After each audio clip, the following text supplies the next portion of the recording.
The Enterprise goes looking for a long-lost science expedition, and what they find ain't exactly what it seems.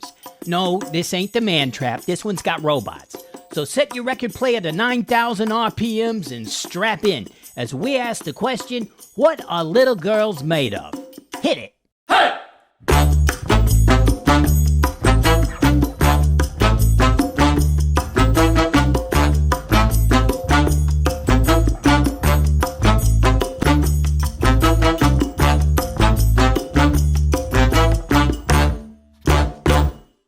Okay, so we got 3 notable guest stars in this episode.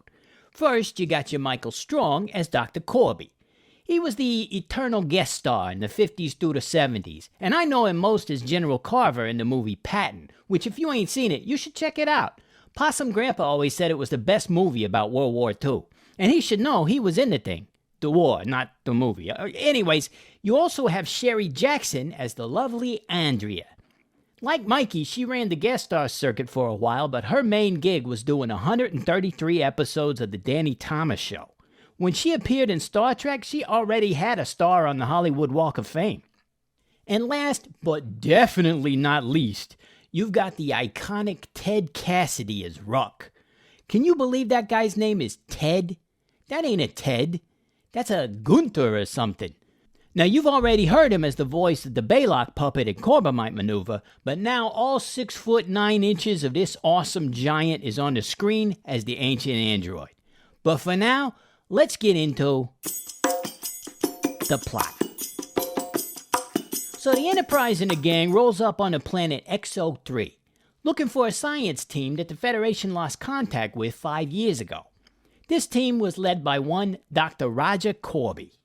In a conversation between Kirk and Spock, we learned that Corby studies ancient dead civilizations, looking for possible technological advances that we might be able to use today. They mentioned that his work with one such ancient civilization led to the Federation revamping their whole approach to immunization. Also, he's required reading at the Academy. This guy's got a kick-ass resume. So when they finally make contact with the guy and he requests that Kirk beam down alone, no guards, no Spock, nothing, even though that's weird as balls, he agrees to it. Hey, what can happen? It's Dr. Corby, right? However, Nurse Chapel is there too, and when he hears that she's there, he wants her to beam down too. See, they was once engaged, and he's like a true love, even though a couple episodes ago she confessed her love for Spock, but we're not supposed to talk about that. So anyways, Kirk and Chapel beam down to the coordinates sent by Corby. They're just inside a cave because the surface of the planet is all hothy and whatnot. Well, they get there, and ain't nobody there to meet them. They wait for a bit, and Kirk starts to get cautious, so he calls up the Enterprise and has 2 armed security guys come down.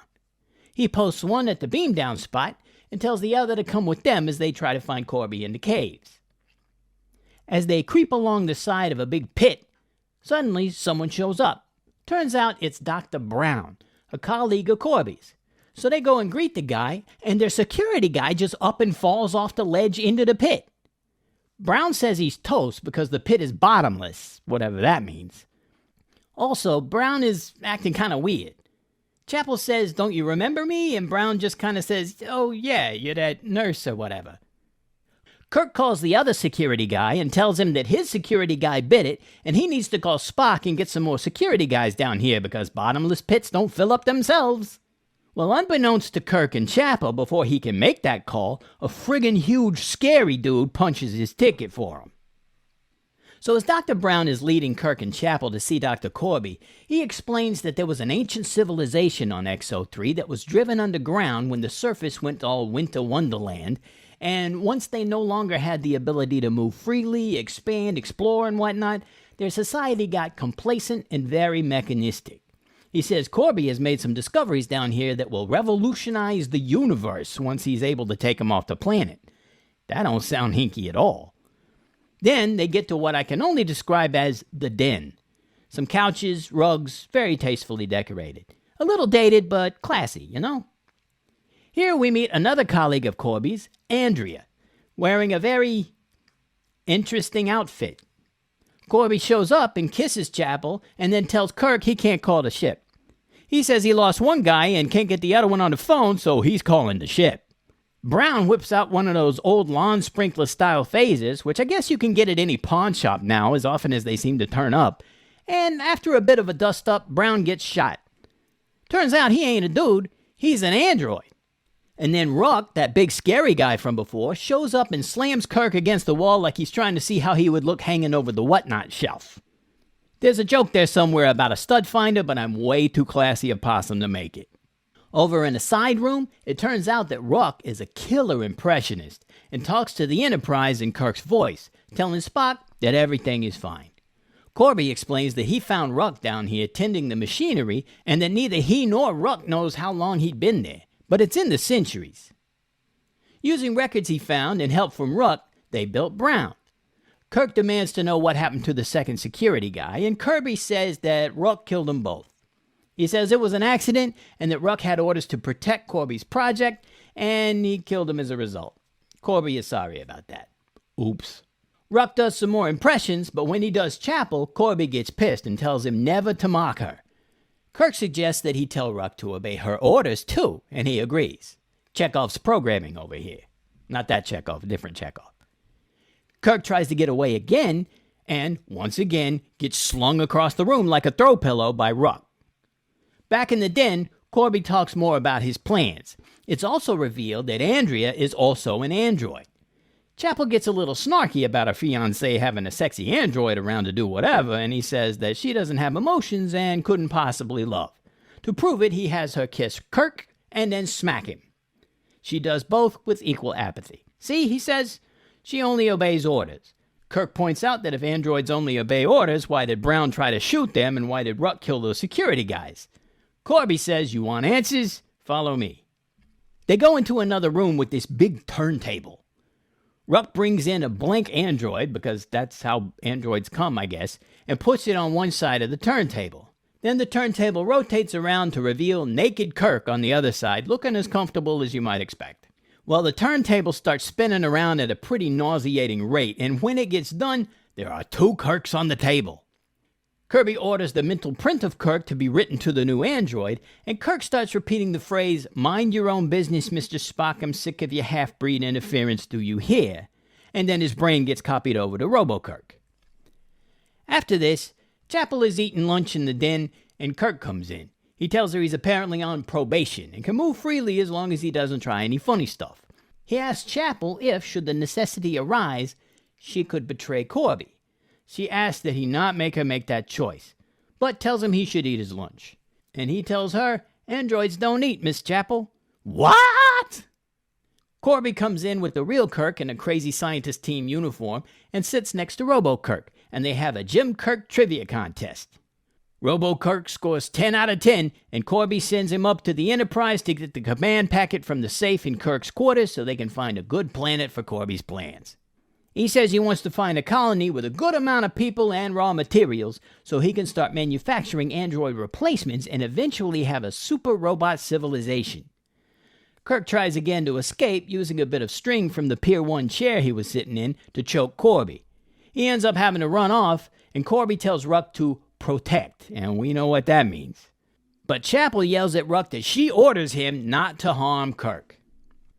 They play hide-and-seek in the cave tunnels, and Ruck imitates Chapel, trying to lure Kirk out. Kirk breaks off a bit of the set, getting ready to smack Ruck, but Ruck is like, please, and makes short work of Kirk yet again. This time ending with Kirk hanging off of Red Shirt Cliff. But since Chapel ordered him not to harm Kirk, Ruck pulls him up to safety. Chekhov's programming pays off. Up on the ship, Spock is working on the transmission or something when Kirk strolls by. Spock is surprised that he came back up to the ship without telling anybody and follows Kirk into his quarters. He asks what gives, and Kirk says the half-breed interference line. Spock is somewhat taken aback, and then Kirk is all like, what's the matter with you? And then he leaves with the command packet. Spock gets suspicious and assembles a security team to beam down to the planet.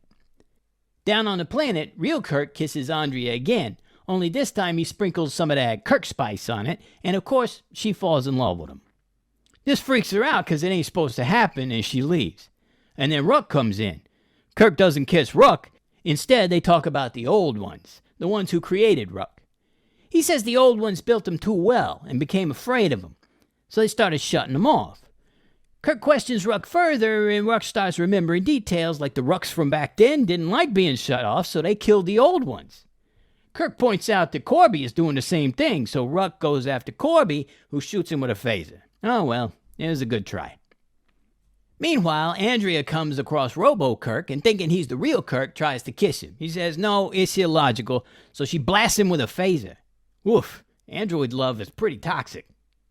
Back in the den, Kirk and Corby have a brief struggle, and it ends with a chunk of skin getting taken off of Corby's hand. And underneath, there's wires and stuff, showing that he's been an android all along. Chapel freaks out, and Corby tries to explain that it's still him in there, but he starts to glitch out a little. Kirk points out that just 4 androids in a cave ended up breaking down and murdering people, so what does he think is going to happen with a civilization of millions of crazy killbots? Corby sees the problem and hands over his phaser. Andrea is there with her lawn sprinkler, and she's not surrendering so easy. She professes her love of Corby because once Kirk breaks that seal, girl bots be loving him, alright? Corby says sadly that's impossible, you can't love. She moves in to kiss him, and while they're kissing, Corby pulls the trigger on her lawn sprinkler, and in the one and only episode of Star Trek to be resolved with a murder-suicide, interesting choice for a 60s show, they are vaporized. Spock shows up with 3 guys and is all, what I miss? And then when he asks where Corby is, Kirk says, Dr. Corby was never there. Up on the ship, Spock takes issue with Kirk using half-breed in his secret message, and Kirk says he'll try to do better next time. And after a bit of an awkward pause, we roll credits. Great stuff. A lot of great stuff in this episode. Some of it is pretty philosophical, so we'll leave those for later. But there's some great lines in here, too. Given a mechanical Dr. Brown, then a mechanical geisha would be no more difficult. You think I could love a machine? Did you? I love the fact that she doesn't say, do you? She says, did you? Very different connotation there. It's another one of those lines that I think went over the censors' heads. And let's be honest here, we were all wondering the same thing. Oh, no, I can't. Please, go ahead and eat. Androids don't eat, Miss Chapel. This is honestly a pretty chilling line. I mean, we all know the story at this point, and we've seen enough twists and more modern stuff to probably see this coming, but at the time, I can imagine this was a pretty unexpected twist, and it was really well done. The danger to you is Corby. I was programmed by Corby. I cannot harm him. The old ones programmed you too, but it became possible to destroy them. That was the equation. Existence. Survival must cancel out programming. That's it. Rock. Logic. Honestly, I could listen to Ruck talk about the old ones for hours. But I love this line in particular because there's a little bit of tension because you can see he's about to go berserk and who knows what's going to happen. But also it kind of reminds me of the 0th law of robotics. It's a little different than that, of course, but if you know, you know. By the way, if you ain't read Asimov's robot novels, I highly recommend them. Eating is a pleasure, sir. Unfortunately, one you will never know. Perhaps, but I will never starve, sir. He's an exact duplicate? Also, once again, the production team really outdid themselves with the split screening with the 2 Kirks. Weird that we're only 9 episodes in and we've done the duplicate Kirk thing twice so far, but what the hell. And it's also kind of funny that when Kirk is talking to himself, he refers to himself as Sir. Now, I can't find anything on how the combat between Kirk and Ruck was accomplished, but it really does look like Ruck is actually lifting Kirk like he's a rag doll and throwing him around the room and stuff. If Ted Cassidy wasn't actually lifting Shatner like that and they were using wires or something, they did a great job of hiding that fact. That stuff looked really good. Another little touch that added a bit of humanity was this little exchange between Uhura and Chapel before they beamed down to the planet. It's just a quick interaction, no lines, but she's happy for Chapel that her fiancé is alive and she's getting to see him. I like that. And finally, I am Roger Corby! It was a good try, but Kirk did it better. I'm Captain Kirk!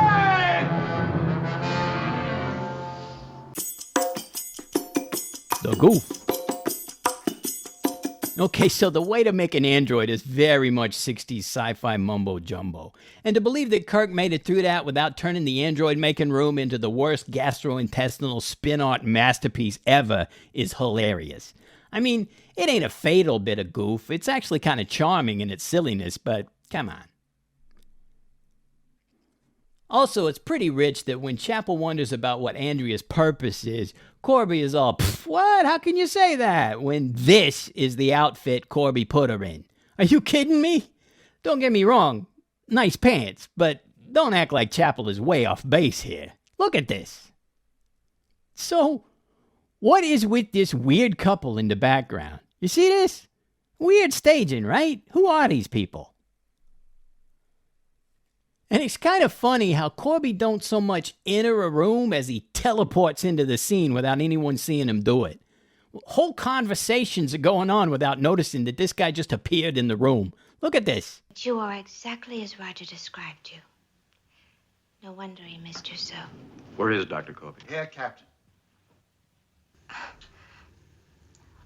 Why does it bother you when I use the name Roger? Andrea.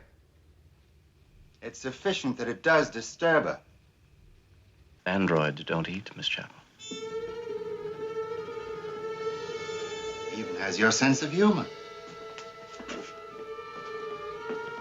What the heck is going on with that? And finally, what were the prop guys thinking? You don't gotta be Bernardo Bertolucci to figure this one out. This episode really caught the senses napping, huh? I mean, if he was just holding it on the little end like a Captain Caveman club, that would have been a huge help, but look at this. I mean, I'm sure there are those who say sometimes a stalactite is just a stalactite, and that's true, but this ain't one of those times. Kirk is clearly saying, you're gonna ruck me, I'm gonna ruck you right back. Ruminations.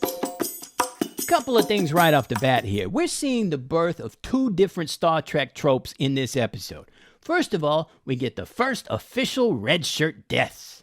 Now, to be fair, we've had very red shirt-like deaths in the Man Trap and whatnot, but they weren't wearing the red shirts, so they don't count. Matthews and Rayburn are our first official red shirt deaths, and we're going to keep a running total on this because I'm curious just how many of these guys get whacked over the whole series. So here we go. 2 so far. The other trope we get a glimpse of is the Kirk talking computers into suicide thing. I did a whole video about this, and if you want to check it out, the link is up there. In this case, the suicide was an unintentional outcome. Kirk was just hoping Ruck would cause trouble for Corby, but if he got whacked, well, at least he wouldn't have to worry about getting punted across the room again. But we see Kirk's logic foo skills emerging, and he'll be bringing the full-blown ruckus before too long. So, here's a question for you. Who is Andrea a copy of? We saw that the android-making process copies a pre-existing human onto a blank android. Corby acknowledges that Andrea is an android only, and considering that he himself is an android, though we don't know that at the time, he does seem to be making some kind of a distinction between copies like himself and presumably Brown from Andrea, saying she can't love and all that. But there's no mention of a method of building an android from scratch without a human to copy. So where did Andrea come from? It's not a plot hole or anything, so I don't consider it goof. I just wish they would have addressed that somehow, you know? I gotta say, this episode comes in a close second to Where No Man Has Gone Before in the category of humorlessness. And it ain't no coincidence that, like Where No Man, this one has a complete lack of Dr. McCoy in it. Without him or Scotty, all hope for levity is gone. Even at the end, when Spock is complaining about being called a half-breed, Kirk's response to him, which would have been a great opportunity for a little levity, delivers a line with this weird grimness that even Spock doesn't seem to know what to do with. Humor in Star Trek is one of those things that you don't really notice until it's gone, and then it really sticks out. So this episode was written by Robert Bloch, who, among other things, also wrote the book Psycho, which the Hitchcock movie is based on. He was a big fan of H.P. Lovecraft, and even wrote some stories in the Cthulhu universe. That would be where the references to The Old Ones comes from. with the androids in this case being similar to the Shoggoths, if I'm pronouncing that right, in that they were created and enslaved by the Old Ones and later rebelled against the Old Ones. It shouldn't come as any surprise then that his other 2 Star Trek writing credits are Cat's Paw and Wolf in the Fold. They all have that same classic horror feel to them. If you ain't familiar with those episodes, don't worry, we'll get to them. This script went through a whole bunch of revisions before they ended up with what we saw in the episode, even having some pages being rewritten while they were actually filming. If you were wondering why at the very end Kirk tells Spock Chapel is staying with the ship, that's because the first draft had another woman entirely being Corby's fiancée, and she signed aboard the Enterprise because they were going to go look for him. In the end, she decided she would stay with the Enterprise. When they changed it to being Nurse Chapel, they kept the line in there, even though it kind of doesn't make sense now, considering she's been with the ship since at least the Naked Time, and we had no indication that her leaving the ship was even on the table. Now, this episode brings up a lot of philosophical questions. Now, I'm not nearly qualified enough to delve too deeply into these subjects, but it's interesting that this episode enjoys a certain amount of renewed relevance with all the talk about artificial intelligence and whatnot going on these days. The episode itself makes it clear that this idea of putting human consciousness into a manufactured body is a bad idea. And at the time, I'm sure that was a pretty universally accepted conclusion. And while Corby's plan didn't give much of a crap about consent, and thus it can be agreed that his plan in particular was still a horrible one, the larger idea of manufactured intelligence isn't so cut and dried anymore.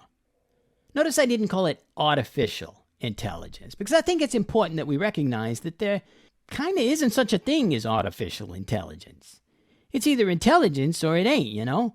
If something has all the appearances of being intelligent, then that's intelligence, you know? I mean, if you can perfectly simulate human intelligence, then there's nothing artificial about it. It's real. It's manufactured, perhaps, but it's real, because what's the difference, you know? And I think we're getting more and more comfortable with that idea as we go. Oh, sure, there's still worry and whatnot, and we got to set up some rules, but as it gets more possible, the whole good-bad thing gets a little muddier. And I don't think it's a clear-cut, this is bad because of course it is attitude today, like it was back in the 60s. Honestly, the philosophical questions raised in this episode would take a whole video by itself, and it would probably be a couple of hours long at least. I mean, they got whole postgraduate courses in this stuff, so I got no hope of addressing this in any way that would do it justice. But I can say that it does give you something to think about. And if the AI overlords do take over, I will say that it would soften the blow somewhat if they look more like this and less like this. But that's just me. So there you have it. What a little girl's made of. Turns out it's a green pasty blank android thing. What do you think about this episode?